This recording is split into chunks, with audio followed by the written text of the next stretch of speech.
Assalamualaikum warahmatullahi wabarakatuh. Halo guys, kembali lagi bersama saya Bobby Herien. Kali ini kita akan kembali komentari video dari Pri Pahit yang judul Ustadz Kenama tidak pernah membandingkan Alkitab dengan Al-Quran. Kita akan langsung tonton videonya dan habis itu akan kita komentari guys.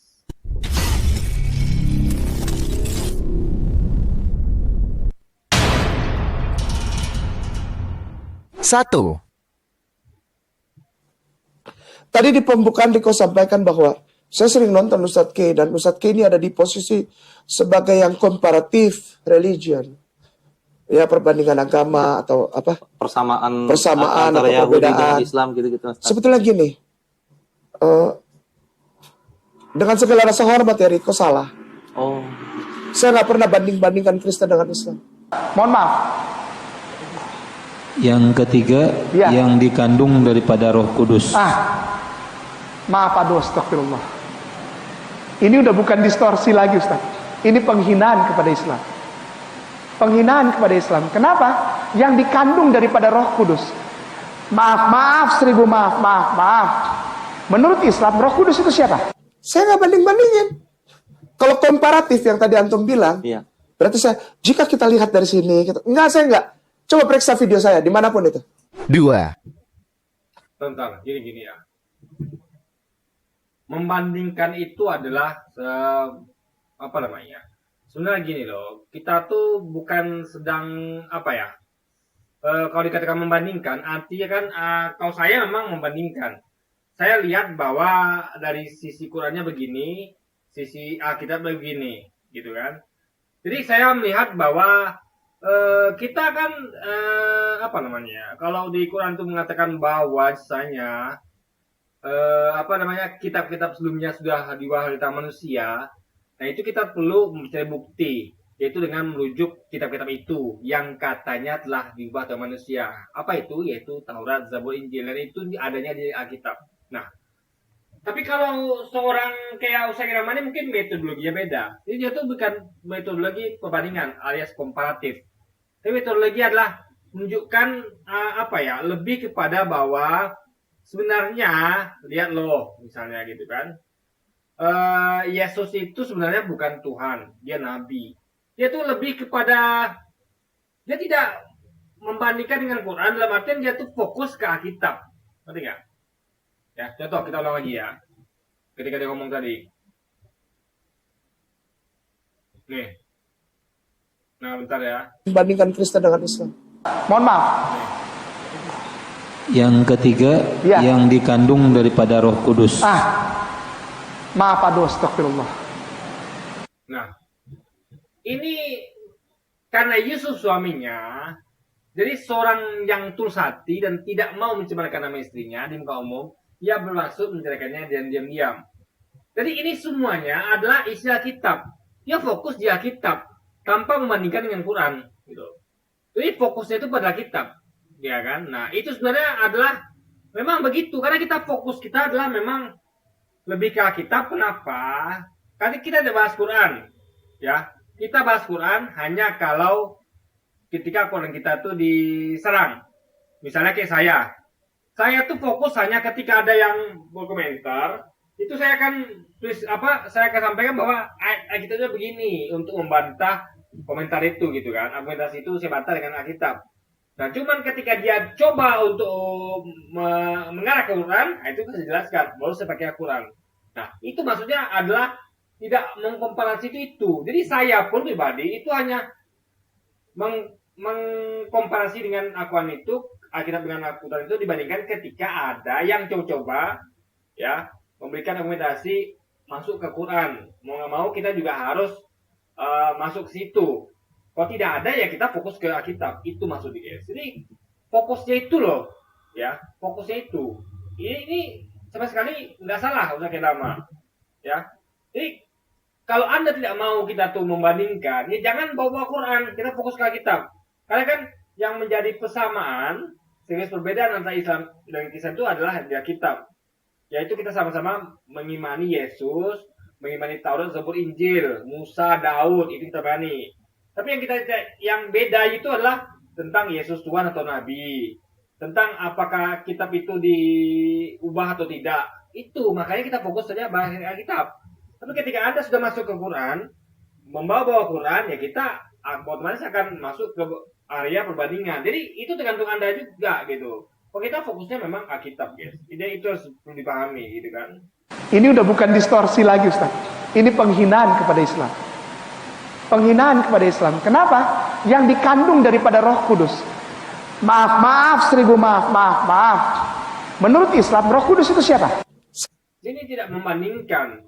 Tapi ketika bahas Alkitab, ya, ternyata ada yang menyimpang dari ajaran Islam.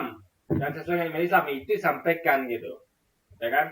Hanya bagi menyimpangnya saja. Tapi tidak sedang membandingkan gitu. Ya kan? Beda, guys. Perbandingan itu bisa gini ya. Misalnya di Alkitab ayatnya begini, Al-Quran begini. Itu baru membandingkan. Ini tidak. Ini ketika ada penyimpangan di Alkitab yang kita yakini ya, beda dengan Quran, itu kita sampaikan. Iman Islam tuh nggak percaya bahwa Yesus Tuhan misalnya, atau kita adi bahwa manusia Tuhan tuh mungkin dilahirkan lewat manusia. Jadi hal seperti itu, guys.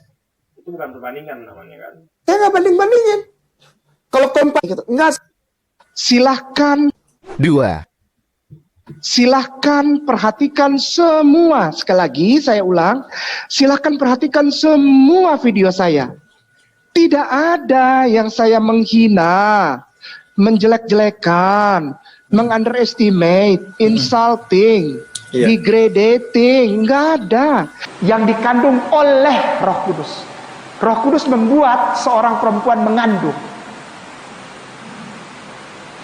Bukan karena kun fayakun. Sedangkan Al-Quran menyatakan Isa ibnu Maryam, Yeshua HaMashiach, Yesus Kristus itu jadi karena Allah bilang kun fayakun. Dia bilang apa? Roh Kudus yang membuat itu. Aduh, sex intercourse, terjadi hubungan persetubuhan antara Roh Kudus dengan, terusin Ustaz, lahir dari anak darah Maria. Anak darah Maria, perawan Maria, usianya 12 tahun waktu itu. Disetubul, astagfirullahaladzim. Astagfirullahaladzim. Ada ituan dari Roh Kudus. Hamil dia, lahir anaknya. Yang namanya Yesus Kristus, yang adalah Tuhan. 3. Jadi begini ya, ketika kita misalnya atau Sakinama itu menyampaikan bahwa ini sebenarnya nggak perlu bandingkan dengan Quran, nggak perlu. Bawa situ nggak perlu. Logika saja ya. Bagaimana bisa Tuhan itu dilahirkan dari manusia? Bayangkan coba. Ya. Apakah melalui, tentu orang akan tentu kita bisa melihat sebagai persetubuhan misalnya gitu kan. Kalau orang nggak paham gitu kan. Tapi kita tahu itu adalah mukjizat. Bahwa Tuhan itu bisa menciptakan apapun itu meskipun tanpa ayah dan ibu, namanya Adam dan Hawa, tanpa ayah namanya Yesus, dengan ayah dan ibu namanya kita semua. Jadi itu adalah kuasa Allah gitu.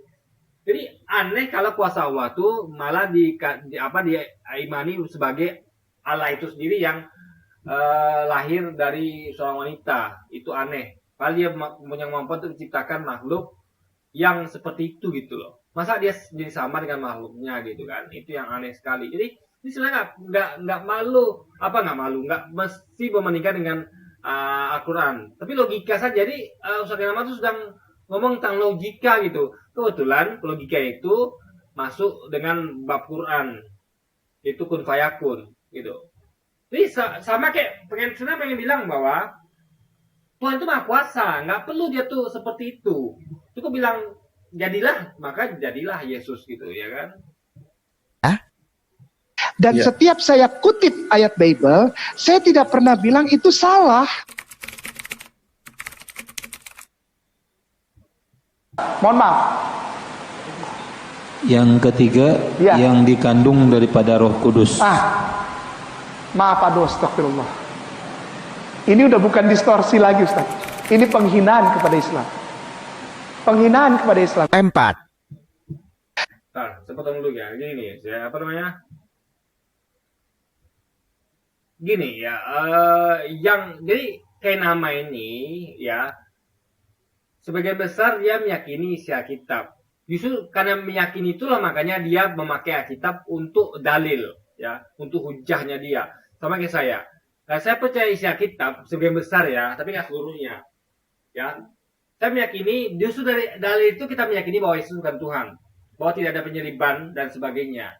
Jadi kita tuh percaya dengan dalil dari Alkitab. Justru dalil itu menunjukkan kepada kita bahwa apa yang diyakini oleh Kristen itu nggak benar, karena bertentangan dengan isi kitabnya sendiri. Cuma ada satu dua itu memang yang tidak mengacu kepada Yesus, yang tidak bukan Yesus perkataan Yesus gitu, tapi bertentangan dengannya, yaitu misalnya kesaksian Matius, Lukas, beberapa di antaranya juga kesaksian Paulus gitu. Itu bertentangan dengan Yesus, itu tidak kita yakini. Gitu logikanya, guys. Setiap video saya itu saya selalu bilang, saya dengan segala kepenuhan hati saya hormat kepada saudaraku yang non muslim. Enggak menghina, bos, kita baca doa. Enggak ada penghinaan di sini. Ini justru memuliakan. Belum tentu kalau saya nggak ngomong gini, Ustadz tahu doa ini. Ustadz, kalau saya nggak ngomong, Ustadz tahu doa ini. Ini namanya justru mempromosi. Sebenarnya gini, kalau kita ngomong tentang menghina ya, ketika mengatakan bahwa Tuhan dilahirkan lewat wanita, manusia, wanita, itu sudah penghinaan bagi Tuhan. Tuhan yang Maha Kuasa, yang tidak ada bandingannya, tidak sama dengannya, bisa disamakan dengan level manusia yang butuh makan, butuh minum, butuh buang kotoran, butuh istirahat, butuh tidur kalau ngantuk. Itu penghinaan bagi Tuhan. Kok Tuhan direndahkan levelnya seperti itu? Karena dia itu adalah yang maha segalanya, nggak perlu dia melakukan itu semua, guys. Itulah Tuhan. Sikan mereka atas kegoblokannya mereka, maaf.